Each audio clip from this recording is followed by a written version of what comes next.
Hi, Tony DeWitt here, Missouri appellate attorney and a guy who likes to make the law make sense on YouTube. Today we're going to talk about a subject that has bored many a law student. Bonds. Not the investment grade bonds or junk bonds or anything having to do with investing. Rather, we're going to talk about surety bonds, the payment bond, and the performance bond. I'll have more on that in just a moment.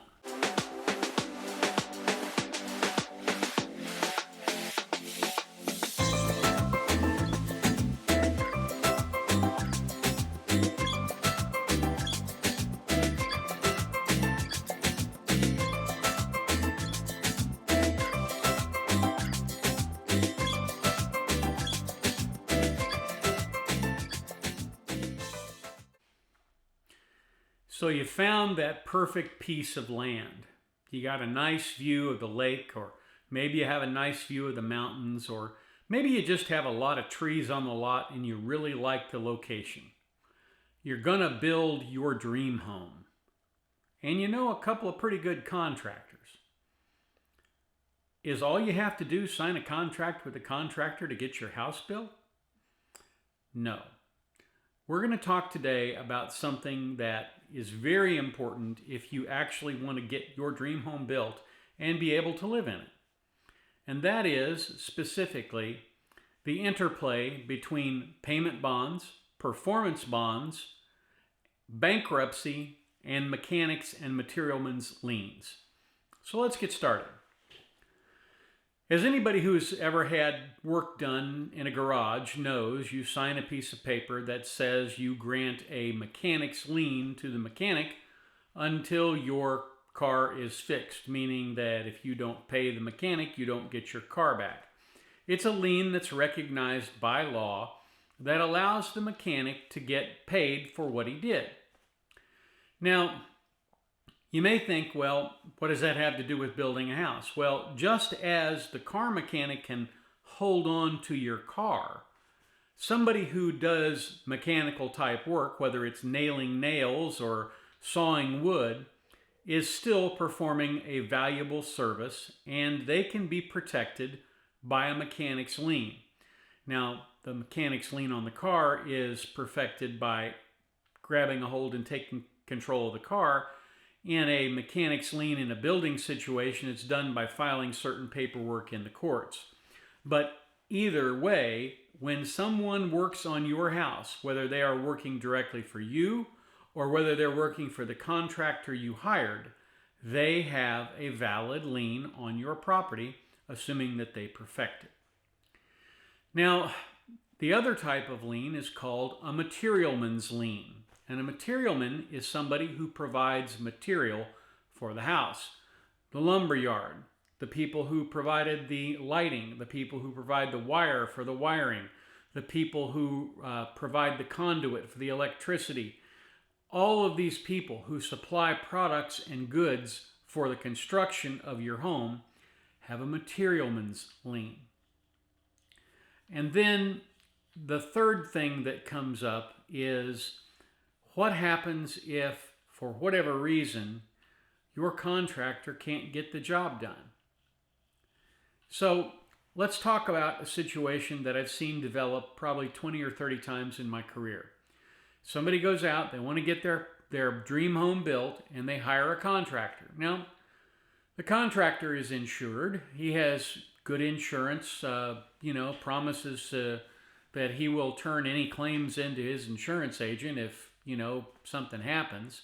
So you think, well, if somebody drops a spark and burns up some wood, well, that's on him.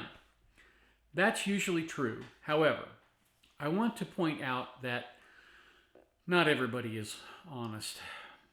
Not everyone is moral. Not everyone plays by the same rules that you and I play by.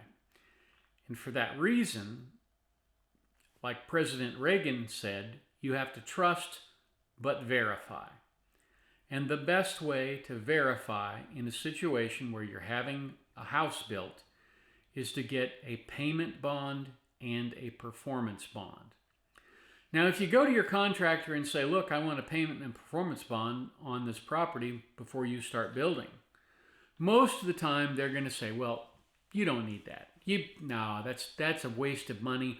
I mean, I can charge you to go out and get that bond, but I mean, it's not going to do you any good. I mean, it's never going to be used. I'm an ethical guy. I'm an honest guy. And what happens is this. A lot of times people who build houses do it on a very thin margin. They might have, in a $100,000 house, they might have $10,000 worth of profit. And that's if everything goes according to plan. And then sometimes things happen, wood gets stolen, or bricks don't get delivered, or the price that somebody bid for a collection of bricks to brick up the front of the house turns out to be 20% more expensive, and they can't pass that charge on to you because they've already charged you for the bricks. Now your guy is in a hole and he's not going to make any money building your house. So here's what often happens.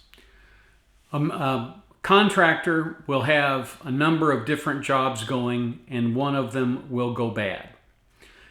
By going bad, I mean he'll suffer a loss he didn't expect to suffer. Something will have to be redone. Concrete will have to be repoured. Some cost that he was not planning on, due to his fault, not yours, is going to cause him to lose money on a job. So he will start borrowing from other projects to cover the load to get that project done. And then he'll move to the next project. And if that project is your project, he's already behind the power curve. He has budgeted to spend $70,000 building your home, and now he's already received payment for $50,000, and it's going to cost him another $40,000 to finish the project because he's robbed from Peter to pay Paul. So that's the problem, is that these contractors will often do that right up to the point where they realize, I can't do this anymore, I'm insolvent.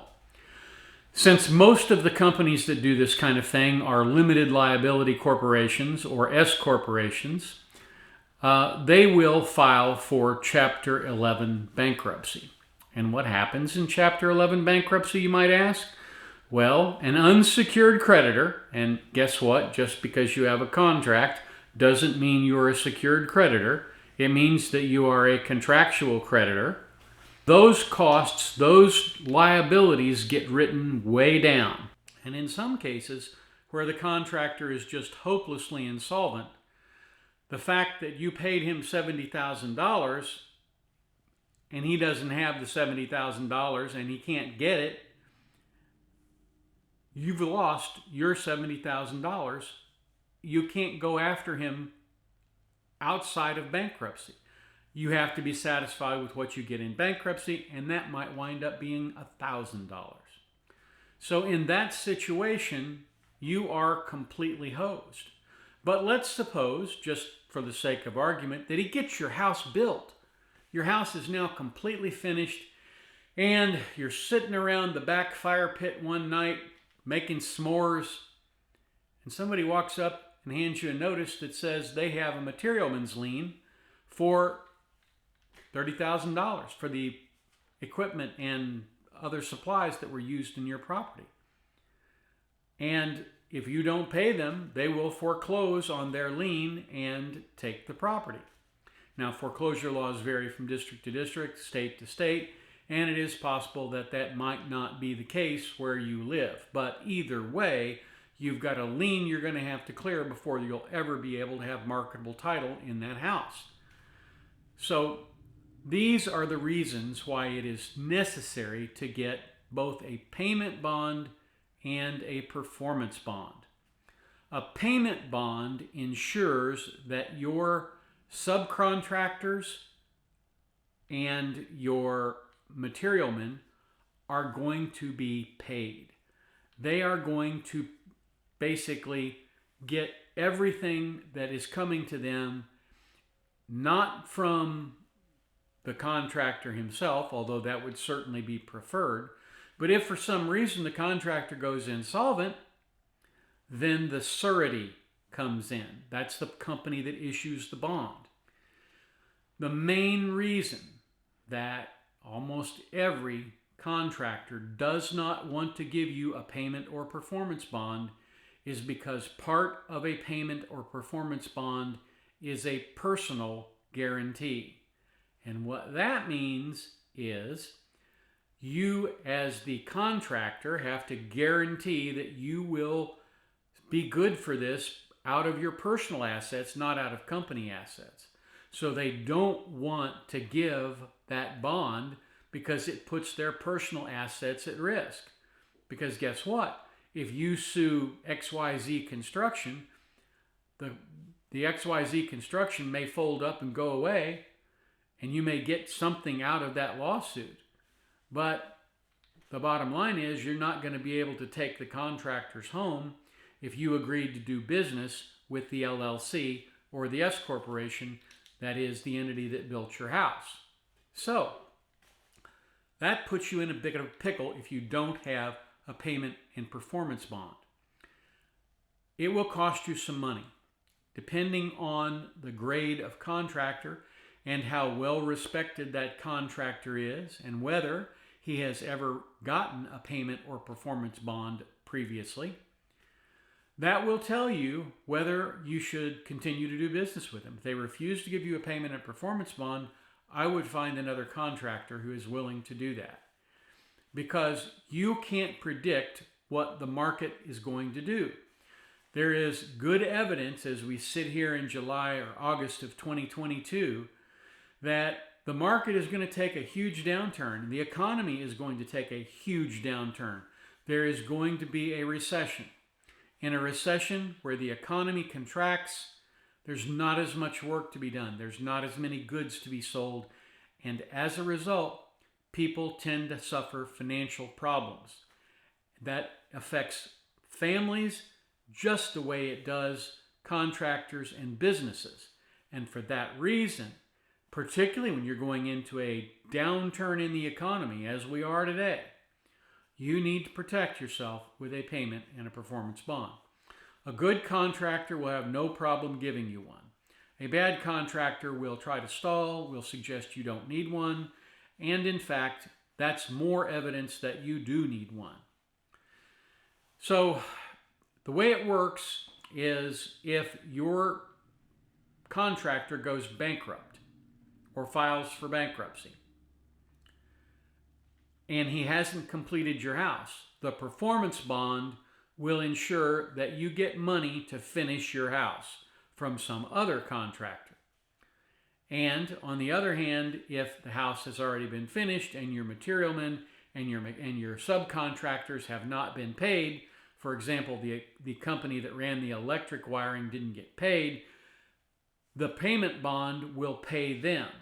And then the surety who issued that bond will then go chase the contractor in bankruptcy court, or will go chase the contractor's assets personally to recover what they've lost.